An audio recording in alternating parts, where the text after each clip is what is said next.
bingung deh sama konsep hari pertama. Harusnya kan hari pertama itu isinya semangat baru, wangi parfum masih nempel, dan motivasi lagi di puncak-puncaknya.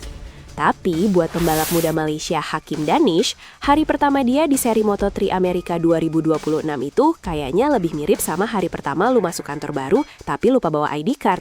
Salah masuk lift, terus pas sampai meja ternyata komputernya mati total. Apesnya berlapis-lapis kayak kue legit tapi rasanya pahit.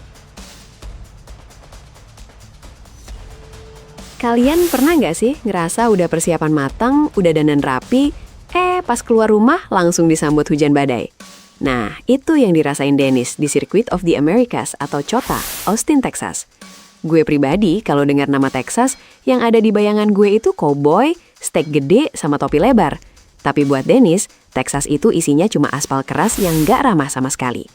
Bayangin, anak umur 18 tahun, lagi jadi tumpuan tim MT Helmets MSI, tapi malah harus berjibaku sama sirkuit yang bentuknya lebih rumit daripada soal kalkulus anak teknik.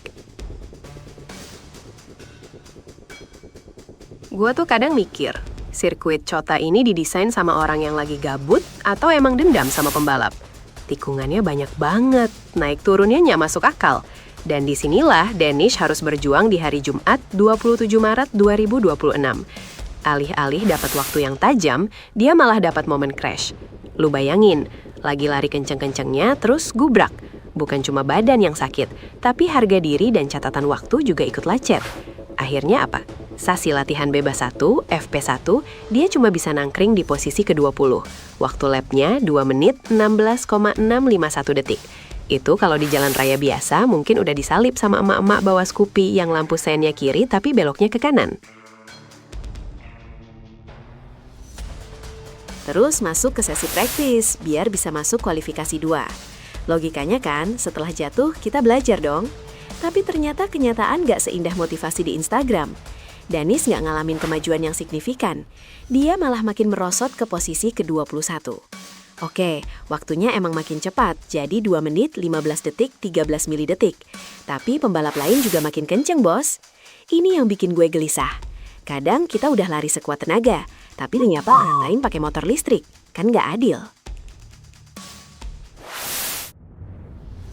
Dan yang paling bikin nyesek itu pas kita dibanding-bandingin. Ini penyakit klasik di Asia Tenggara. Tuh, lihat anak tetangga, lebih pintar. Nah, dalam kasus ini, anak tetangga itu namanya Veda Ega Pratama, pembalap kita dari Indonesia. Sama-sama masih baru di COTA, sama-sama masih meraba-raba aspal Texas, tapi nasib Veda jauh lebih mujur. Veda yang bela Honda Tim Asia ini tampil konsisten banget. Dia emang belum tembus 10 besar, tapi dia berhasil nyetak waktu 2 menit 14,484 detik. Hasilnya, Veda langsung melenggang ke Q2. Sementara Danish, dia harus lewat jalur remedial alias Q1. Sakitnya tuh di sini, kayak lu lagi antre sembako, tapi pas giliran lu stoknya habis. Gue tuh kasihan sama mentornya Danish, Zulfahmi Khairuddin. Beliau ini legenda Malaysia, pernah dapat podium di Moto3 tahun 2012. Dia udah punya firasat buruk dari awal. Kayak orang tua yang udah tahu anaknya bakal telat sekolah karena bangunnya kesiangan. Zulfahmi udah ngutarain kekhawatirannya sejak awal. Dia tahu banget kalau COTA itu bukan sirkuit buat pemula yang mau coba-coba.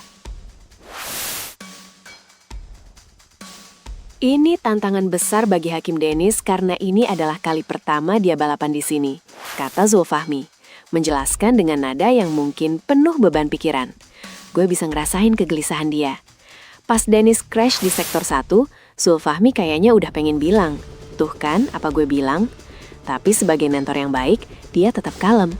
Sirkuit ini sangat menantang dan tidak mudah dikuasai. Imbuhnya.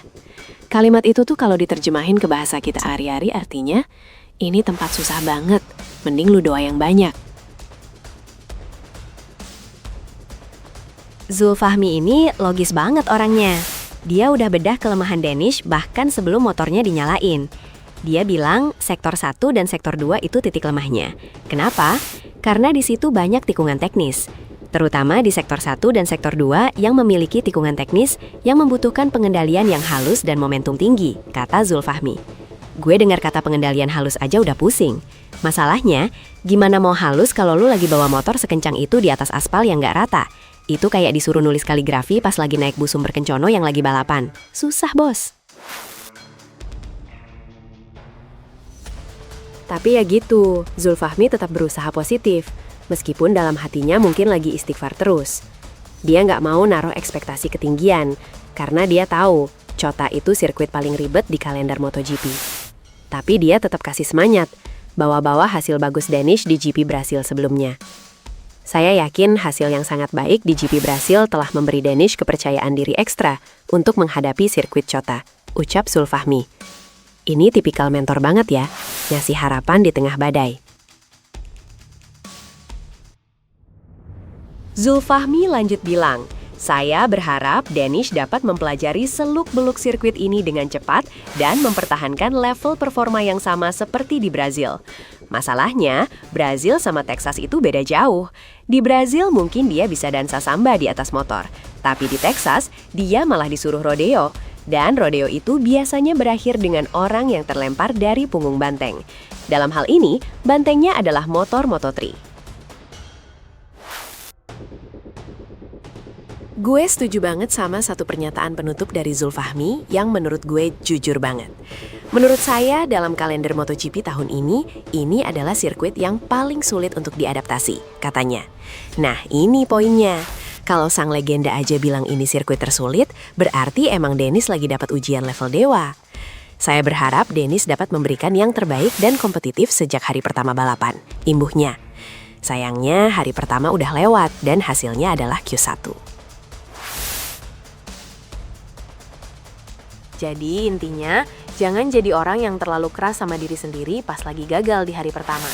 Hakim Danish aja yang atlet profesional, punya mentor legenda, dan tim mekanik yang jago masih bisa nyium aspal Texas. Apalagi kita yang baru bangun tidur terus salah pakai kaos kaki.